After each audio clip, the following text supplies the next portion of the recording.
I am Emily, and I am an artiste. I'm gonna redo it. No, you know what? Keep it in. Keep it in, because I'm just uncomfortable with this, and I've never done it before, and that's okay. And the world can see it. I think it just sounds a little unnatural to say, like, I'm an artist, because it just...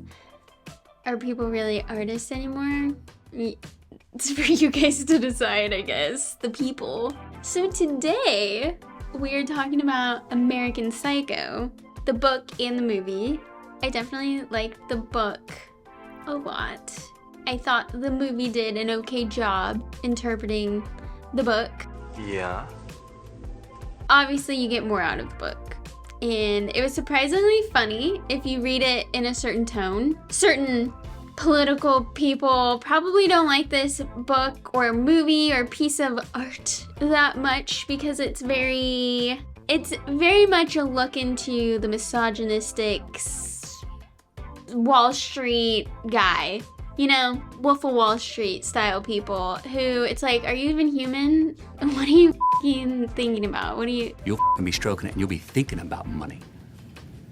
You know, you should bleep the curse words. I want this to be for everybody. Like kids are gonna be looking up American Psycho art. If you're here, little children, you're well advanced on your readings, on your literature. I really enjoyed it. I thought it was really funny. Obviously, I don't take the character Patrick Bateman literal or seriously. Or if I do, I look at him as like a pathetic little man who's got a lot of issues. But there are some weirdos out there who like look up to him. Similar to the guy from Wolf of Wall Street. They like look up to these terrible people and they're like, oh my god, I want to be just like them. And it's like, there's nothing to really look up to. They're pathetic losers. What a dork. Scum of society. So yeah, it's really funny. I really enjoyed the book because it truly gave me this sense of Patrick Bateman's life. Like I know that's so typical to say like, oh, books give you a different perspective, but this was probably the first book that I've ever read that truly made me feel like I'm living this guy's life every time I was reading it. And I read it before bed every night, so like it would be like I'd have my own day all to myself, and then at night I was becoming Patrick Bateman. It gave me the sense of really a mask. Like, nobody really knows who Patrick Bateman is. Is he even like a real person? He says that in the book. There is an idea of a Patrick Bateman, but there is no real me. He's not a real person, and he's constantly putting on what he thinks people want him to be. Because I want to fit in. Every single day. Like, he's going to work putting on his business suit, but he's also putting on his personality and his entire life, basically. And then behind closed doors, which it's up for interpretation, is he really this psycho character who's like murdering people, or is he personally writing this in his journal to get away from the real world? Because you have to remember, he does work on Wall Street, and that is a very stressful job, so it's hard to tell if it's supposed to be literal. There's all sorts of interpretations. But I truly got the feeling of like loneliness and people not really understanding you, and like, whoa, Alexa, volume down. Whoa, Alexa, volume down. Kind of just going about your day with a group of people that don't listen to you. They don't really listen to you. They're all in it for themselves. I like to dissect girls. Did you know I'm utterly insane? Great tan, Marcus. I mean, really impressive. And I think a lot of people can relate to that. A lot of people feel like in general people are really what's the word I'm looking for? They're very selfish, and there's not a lot of empathy in people. I personally don't feel that way. I surround myself with people who have more empathy, but you know, when you're working with numbers and money, it gets you like kind of disassociate. I definitely feel like in the book, it's much easier for there to be things left up to interpretation. Things can be a little bit more questionable, and then in the movie you have to play it a little bit more straightforward. Do you remember where you were the night of Paul's disappearance, which was on the 20th of December? God, I guess I was probably returning videotapes. They definitely include the detective a lot more in the movie, and I felt like in the book he's almost like not even a problem at all. Like it's not even a question if Patrick Bateman is going to be put in jail or anything like that. And in the movie it's like, well, he could be, but really in the book it's like, no, it's not that big of a deal. I mean, to think that one of his friends killed him for no reason whatsoever would be too ridiculous. Isn't that right, Patrick?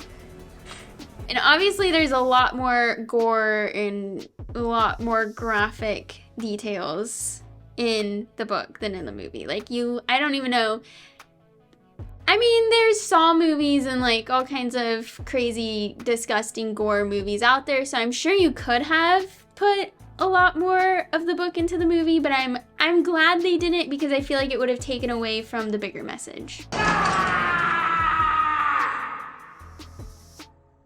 American Psycho, Patrick Bateman inspired you to create some art. It did. I made some art.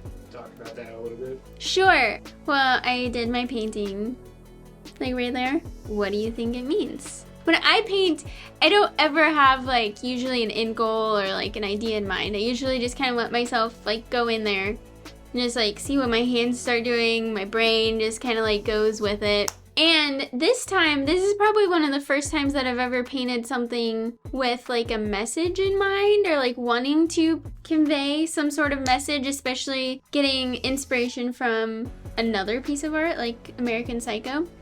And actually what I tried to convey is the square in the middle is the business card. And so the business card was very important to Patrick Bateman. He thinks like so many tiny little things are so important. He pays attention to detail to what designers people are wearing, their shoes, their shirts, their ties, the colors, everything like that. So everybody knows the famous scene from American Psycho with the business card. New card. What do you think? He is so hyper-focused on the details of the business card, and I thought it was so interesting because when you watch the movie and even when you read it in the book, you're like, these business cards just look all the same to me and they're so basic. Impressive. Very nice.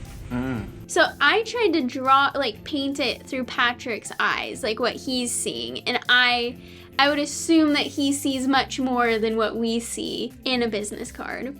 And then everything around it, originally, I was painting like almost like a brain.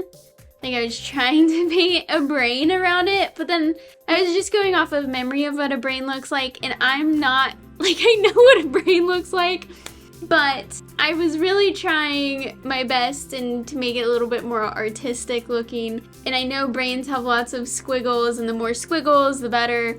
Also, the more connections that a brain have, the better. And this one, there's a lot of missing connections. If you notice the squiggles, a lot of them do not connect. So I was also thinking Patrick Bateman probably has a lot of missing connections within his brain, being a psycho. No, I'm in touch with humanity. He clearly has like family issues too, emotional issues, lots of like empty feelings of his childhood. So I felt like that would also go into the squiggles of not being connected, which is so silly because they're just squiggles, but very, very important squiggles, just like your brain. So that was really what I was going for, is like, you know, detailed, beautiful business card, square, rectangle, I guess you should say. And then the squiggles are the brain. And it kind of, nothing goes together. Like the squiggles themselves even, like I started out on the left side and worked my way all the way around the business card, and it kept changing and changing and changing. And I felt like that would also show the different sides of Patrick's brain and how f***ed up it is. And then yeah, he just like, he loves that business card. He sees it as a true piece of art and is something to compete with. Let's see Paul Allen's card. Look at that subtle off-white coloring. The tasteful thickness of it. Oh my God. It even has a watermark. And I honestly, before I started painting it, I was like, you know, American Psycho, I want to incorporate like blood and red. And I was like, that's just not me. That's just not me. Why not, you stupid bastard? It didn't go. Like, I felt like the colors would be too basic if I did blood. I just really like it. I like the colors. I mixed the colors, a lot of them myself, at least for the squiggles. Can you picture this in a Target Starbucks? I think just like any other work of art, books and movies and paintings can all have so many different interpretations. And you don't have to put too much thought into everything. Sometimes you just have to go. You just have to do it. And that's what I did with this. Sometimes you just have to like doodle. Doodling is very therapeutic and your subconscious is definitely like working its way in there. It's in there. It's doing something. That's how this happened. I'm just a happy camper. Rocking and a rolling. Do you still feel like Patrick Bateman in your everyday life? No, I don't relate to him at all. Okay, I can't say it all. There are aspects that I can relate to, like you feel like in certain settings that you have to act a certain way and the insecurities that he has. And he's constantly competing with people who don't even realize that he's really competing with him. I hope that people like this. And you know what? Like, tell me what you guys think. What's your interpretation of American Psycho? Don't just stare at it, eat it. Sorry, I have to go return some videotapes.